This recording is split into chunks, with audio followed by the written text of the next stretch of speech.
Driv3r, the third game in the Driver video game series. The first two games were on the original PlayStation, also on the PC. Driv3r was released for the PlayStation 2, Microsoft Xbox, Windows, which was released in 2005, Game Boy Advanced, and mobile phones. And they were developed by Reflective Interactive and published by Atari. Originally there was going to be a GameCube and N-Gage version, but they were ultimately cancelled.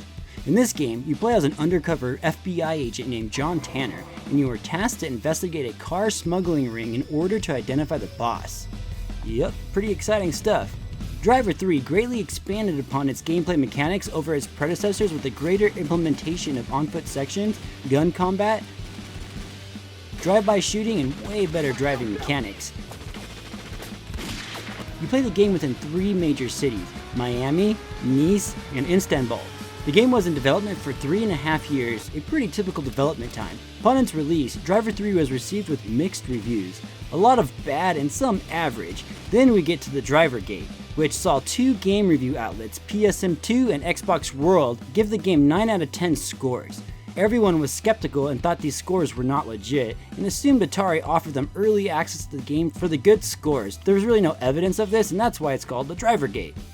Please subscribe to this channel and share this video. The more views I get, the more content I can create. Thanks for being awesome.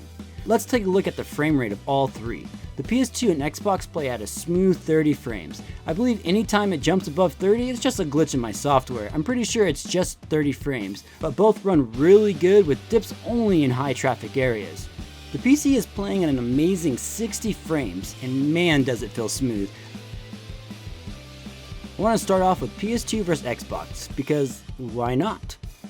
Right off the bat, we can see the PlayStation 2 has some bad aliasing, and if we pause here, the glass cubes that were popular in the 80s look way better on the Xbox. They are really messed up over here. Also, the PS2 has a lot of dithering dots. I think the dithering is making it seem darker than the Xbox. Back to the aliasing for a sec. The PS2 has really bad jaggies, some of the worst I've seen on a PlayStation 2 game. Look at the brick floors. The Xbox is showing some really nice lighting effects. Both versions do offer some nice lighting effects on the cars, but watching this scene in slow motion reveals the Xbox version does have some screen tearing. I didn't notice this at all until now though, so I don't think it's that big a deal. Now it's time to bring in Windows. When entering the police station, the Xbox fades to black. PS2 and Windows switch scenes on the fly. Then we get to this spot. The Xbox switches camera angles, where the PS2 and PC just pan the camera. The PC looks amazing. Everything is so crisp and the anti-aliasing is awesome. Looking at the ceiling, the lines look completely straight on the Xbox and PC, but on the PS2 they break up quite a lot.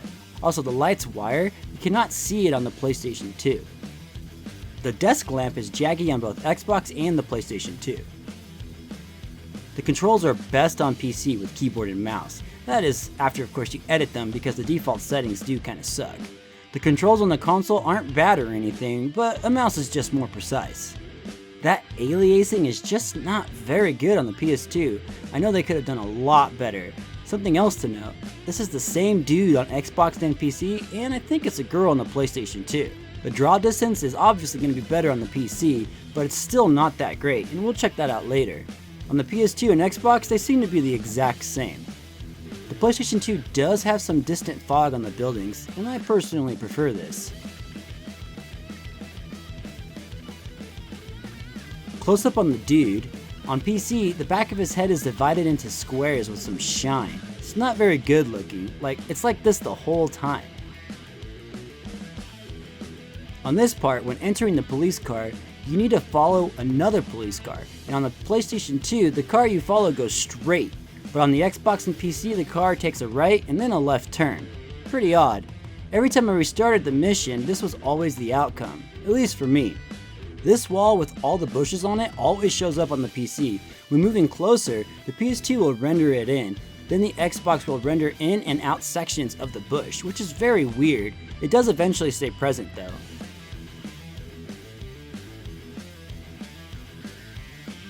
Even the PC version doesn't have the greatest of draw distances. You see this building? The trees and staircase render when you get a lot closer. Looking at the PS2, it seems that the elements of the building render in before the Xbox does, but barely.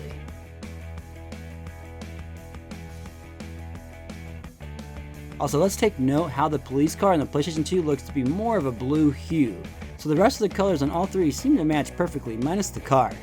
The aliasing is so bad here. Again, with the blue cop car. The yellow lines appear to be solid on the PS2, and you can see more paint peeled off on the Xbox, but pretty good on the PC. Bit more detail on the distant building on the Xbox versus PS2. The telephone pole wire on the PlayStation 2 here, but not on the Xbox. The Xbox's tree does look better though, you can see all the individual leaves. Again, with the wires, PS2 shows them a lot better. Playing this game on the console, you never would have guessed that this was a cone rooftop. On this cutscene, the Xbox and PC always have the same crop, but the PS2 will show more of the game, and I did enable widescreen on the PlayStation 2. There is a busted up green car versus a shiny new black one on these two. Also, this light pole on the PC isn't present on the Xbox, but it sorta is on the PlayStation 2. You can also read "boy" on Xbox and PC. What we'll see here is some nice shine and reflection effects on the Xbox and PC, but not on the PS2. I do like that they implemented proper shadows on the PlayStation 2 though. In previous side-by-sides, I've seen no shadows or just circles on the PS2, so this is a really nice addition. The red car looks really good on the PC, and worse on the PS2. When getting in, you can't see the steering wheel on the PlayStation 2. Here's a closer shot of the beat up PS2 car versus the nice black one. No matter the version you end up playing, this is still a pretty fun game. Now, it's not perfect, but I always enjoyed it for what it was. All the gameplay is the same and the frame rates are pretty much the same on the PS2 and Xbox, so play any of these versions, you're gonna have a great time. Well, that's all I have for you today. If you enjoyed this side-by-side, look through my channel where I have over 100 more graphic comparison videos for you to enjoy. Well, I'm out, so take it easy everyone, and please don't forget to subscribe, leave a comment, like my video, and please share this so I can get very big and popular. Thanks again, and take it easy.